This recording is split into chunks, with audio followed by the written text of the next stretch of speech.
Breaking news చూస్తున్నాం. Janagama municipal council సమావేశంలో రభస జరిగింది. నెలవారీ సాధారణ సమావేశంలో నేతలు పాల్గొన్నారు.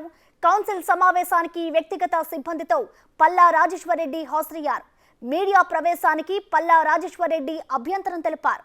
పురపాలక సంఘం సర్వసభ్య సమావేశానికి మీడియా ప్రతినిధులు పాల్గొనే విషయంపై వాగ్వాదం జరిగింది.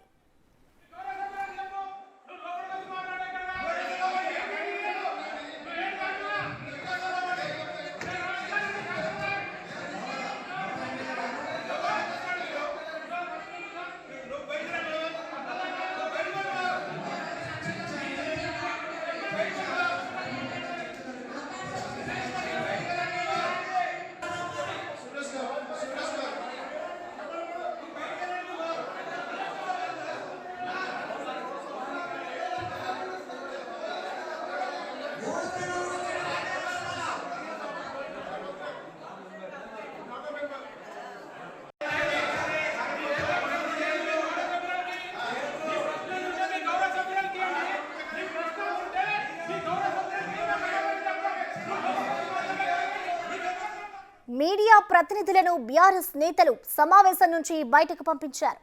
బీఆర్ఎస్ తీరుపై పీఎస్సీవైఎస్ చైర్మన్ వంగల మల్లారెడ్డి ఫైర్ అయ్యారు. గతంలో ఆహ్వానించి ఇప్పుడు ఎందుకు వద్దంటున్నారని కాంగ్రెస్ నేతలు ప్రశ్నించారు. బీఆర్ఎస్ తీరుపై మీడియా ప్రతినిధులు ఆగ్రహం వ్యక్తం చేశారు. కార్యాలయ ప్రాంగణంలోనే మీడియా ప్రతినిధులు నిరసన తెలిపారు.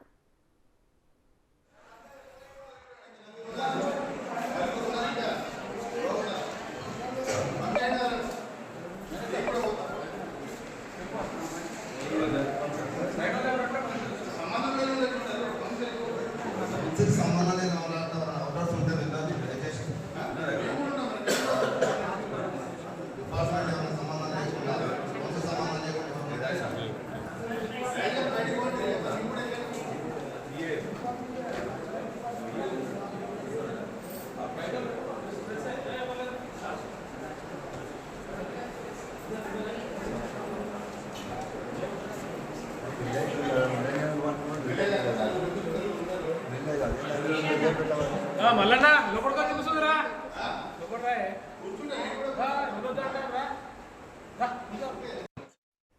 ఇక ఈ ఘటనకు సంబంధించిన మరింత సమాచారం మా ప్రతినిధి వేణుని అడిగి తెలుసుకుందాం. వేణు, చెప్పండి, అసలు పల్లా రాజేశ్వరరెడ్డి టు బీఆర్ఎస్ నేతలు అసలు మీడియా ప్రతినిధుల్ని లోపలికి ఎందుకు రానివ్వట్లేదు? గతంలో ఎప్పుడైనా ఇలాంటి ఘటన జరిగిందా? గతంలో జరగలేదు అంటూ కూడా కాంగ్రెస్ నేతలు చెప్పుకొస్తున్నారు. మరి ఈసారి ఎందుకు బీఆర్ఎస్ నేతలు ఈ విధంగా ప్రవర్తిస్తున్నారనుకోవచ్చు వేణు? ప్రధానంగా ప్రసన్న కౌన్సిల్ సమావేశాలు కూడా ప్రధానంగా సంబంధించినటువంటి అభివృద్ధి కార్యక్రమాలు కావచ్చు, అక్కడ సమస్యల మీద కూడా ప్రశ్నలు సమాధానాలు వస్తాయి. సో ఈ నేపథ్యం లోపల అసలు ఏం జరుగుతుంది అనే విషయాలు ప్రజలకు చెప్పడానికి అక్కడ మీడియా ప్రతినిధులు హాజరైతే అసలు ఏం జరుగుతుందనే విషయాన్ని తాము ఎన్నుకున్నటువంటి ప్రజాప్రతినిధులు అసలు ఏం చేస్తున్నారు తమ అభివృద్ధి కోసం అనే విషయాన్ని బయట చెప్పే అవకాశం ఉంటుంది. కానీ నిన్న కౌన్సిల్ సమావేశానికి వెళ్ళినటువంటి మీడియా ప్రతినిధులు అక్కడి నుంచి వెళ్ళిపోవాలి. దాంతో పాటుగా అక్కడటువంటి సీనియర్ నేతలు కూడా అసలు సమస్యలు ప్రజాప్రతినిధుల దృష్టికి తీసుకురావడానికి ప్రయత్నం చేసిన ఎవరిని కూడా ఇదంతా ప్రైవేట్ మీటింగ్ ఇక్కడి నుంచి వెళ్ళిపోవాలంటూ అక్కడ ఉన్నటువంటి బీఆర్ఎస్ నేతలు వెళ్ళగొట్టే ప్రయత్నం చేయగా అక్కడ సీనియర్ కాంగ్రెస్ నేత ప్యాక్షన్ ఉన్నటువంటి మల్లారెడ్డి తీవ్రంగా అడ్డు చెప్పడం జరిగింది.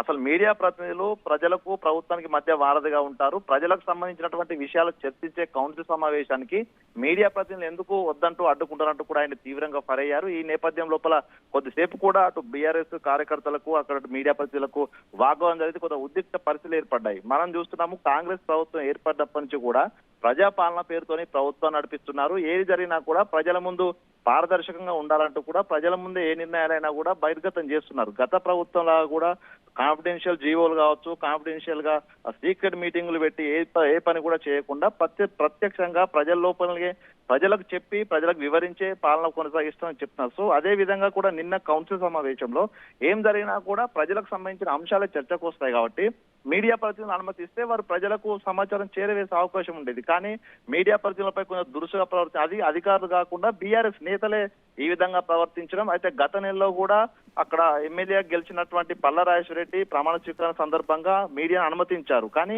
నిన్న జరిగిన కౌన్సిల్ సమావేశానికి అనుమతించకపోవడం అక్కడ బీఆర్ఎస్ నేతలు వారికి సంబంధించిన ప్రైవేటు పిఏలు వారికి సంబంధించిన వ్యక్తిగత సహాయ సిబ్బంది లోపల ఉండి మీడియా ప్రతినిధులు బయటికి పంపడం కూడా కొంత ఉద్రిక్తతలు దారితీసింది. దాంతో పాటుగా మల్లారెడ్డి కూడా తీవ్ర వాగ్వాదం చేసినప్పటికీ కూడా ప్రజాపాలన జరుపుతున్న తమ ప్రభుత్వం లోపల ప్రజలకు చేరవేసి సమాచారం చేరవేయకుండా ఇట్లాంటి ఘటన చేయడం దురదృష్టం అంటూ కూడా తీవ్రంగా ఫైర్ అయ్యారు. అయితే ఈ విషయంపై గత ప్రభుత్వం ఇచ్చినటువంటి జీవోపై తీర్మానం చేసి ప్రభుత్వానికి పంపిస్తామంటూ కూడా పల్లా రాజశేఖర రెడ్డి చివరికి కొంత వివరణ అయితే ఇచ్చుకున్నారు. Prasanna, thank you Venu.